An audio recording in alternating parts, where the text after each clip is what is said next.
Hey guys, how's it going? My name's the Breph, and welcome to another challenge video. Today, I'm asking the question, can you beat Pokémon White with only a Houndour? In terms of stats, Houndour is key towards the right kind of areas. It's got really high special attack in relation to a lot of these challenges, and its attack and speed stats aren't the worst either. I mean, it's as fragile as my mental state, but at least if it goes out in a blaze of glory. A blaze of glory that's strictly controlled by the following rules. Houndour is the only Pokemon I'm allowed to use in battle. Full HM compatibility is turned on, so that's a thing. Items in battle are banned, and TMs are allowed in this run. Right then, let's begin. Third game begins and we choose the male character, naming ourselves something that literally no one gives two shits about. Breph.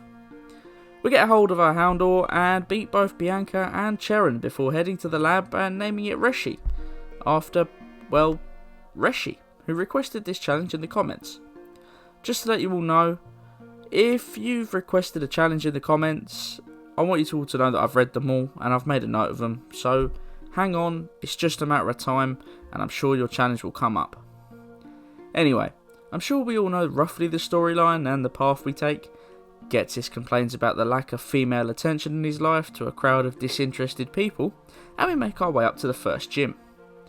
Naturally, we have to face the water type here, seeing as we have a fire type starter, and at level 16 we're able to win, thanks to both good luck with poison and bite.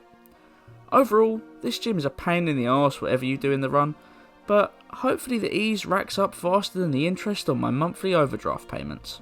From there, we mosey on down through the museum to Lenora, the normal type gym. In a normal playthrough, this wouldn't be so bad. We can just go and catch one on the nearby timber. But in this playthrough, we need levels. So off on a grind we go, and at level 25, we're able to break into Lenora's special chamber and catch her off guard, doing our business and getting ourselves reorganised just in time because her husband walks in. Next stop on our journey to become a child prodigy is Berg, the bug type leader. I think it should go without saying that as a fire type, this caused us exactly zero problems. He was pretty easy, and before long he was on his knees crying while we walk away with a beaming grin and another badge in our pocket. After taking a short hiatus to go around spanking and dominating every single trainer available to us, we go on to face the electric gym, Elessa.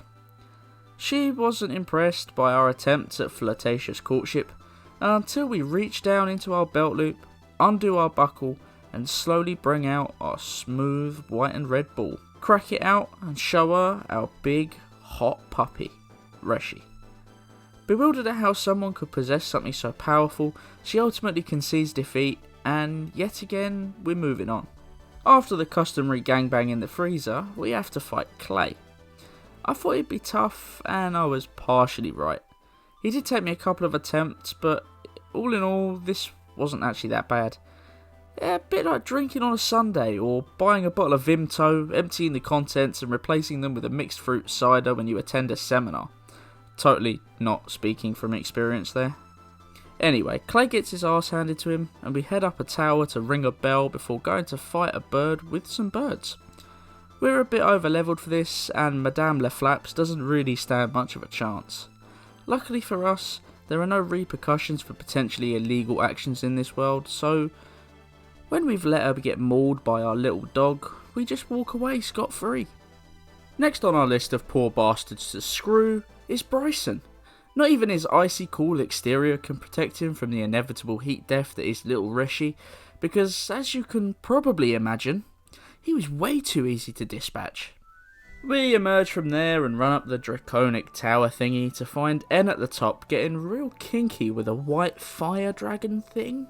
He's probably looking for a quick and fiery demise, seeing as he decides to mount and ride that thing away.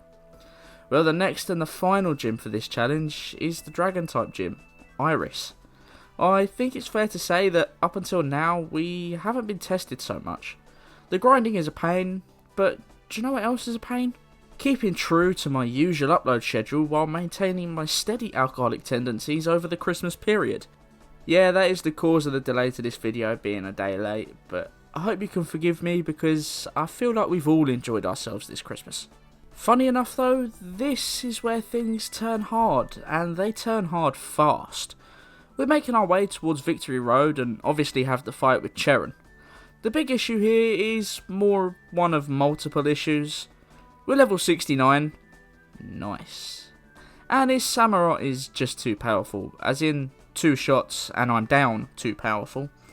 Either that or I'm too weak, and if I'm really honest with you, I think it's a bit of both. I'm like sheet glass compared to this thing. Anyway, off on a grind we go, and before too long being relative to the timeline of the fucking solar system, we reached level 75 and are finally capable of doing this. We dispatched the rest of the team and moved forward to the Pokemon League at last. We decided to start off with Chantel. I really don't know how to say that name, so someone please give me a pronunciation in the comments if you know it as well. But thankfully, with us being Park Dark type, working our way through this fight is about as easy as it is for me to disappoint my family. Second in line for a good old-fashioned pounding is the narcoleptic Kaitlyn. Well, this girl must have forgotten to wake up properly because she clearly fell asleep mid-battle, and we spank her so hard she passes back out while we slowly leave the room in the direction of the third fighter. We target Grimsley third, and he's the penultimate member of the 4. We do have to reset a few times here, but ultimately, thanks to nasty plot, we're capable of doing the deed on him and his team of misfits. That leaves the last member, who coincidentally happens to be the worst, Marshall. This guy isn't very fun to fight because his first 2 can use Stone Edge, and that move hurts worse than me trying the splits. Luckily, after a few attempts, we get fortunate enough where we can survive the fight and head on into N's castle. N is a bastard because we have to throw the first round, mainly because Zekrom is forced to the front of the party and I cannot be asked to go back and fill it with randomers. Anyway, after that, we learn very quickly that we can nasty plot our way up, enough that we can actually do a fair bit of damage and therefore finish off N like my fat ass finishes off any half-eaten plate of food in my house. The final fight in this match is Getsis, and man did this one piss me off. It took many hours, many attempts. Cophagrigus knows Toxic, and naturally if this hits, we have to reset. We end up leveling up a bunch during the attempts and reaching level 85 before finally this happens and we win. Granted, with only 2 HP left and we were incredibly lucky, but Reshi has been able to conquer the game, conquer Team Plasma and beat this challenge. At the start of this video, I asked a simple question. Can you beat Pokémon White with only a Houndour? The answer? Yes, you can. It isn't easy and it's not particularly fun, for me at least, and maybe that's just because of my preferences. I really can't stand Gen 5 for single Pokemon challenges. The EXP changes are pretty much to blame for that too, but hey, I did it. Thank you all for watching. Please like and subscribe to see more content like this in the future, and comment down below asking for any challenges you might wish to see me take on. And please, join me next time, on New Year's Day in fact, where I ask the question, can you beat Pokemon Yellow with only gift Pokemon?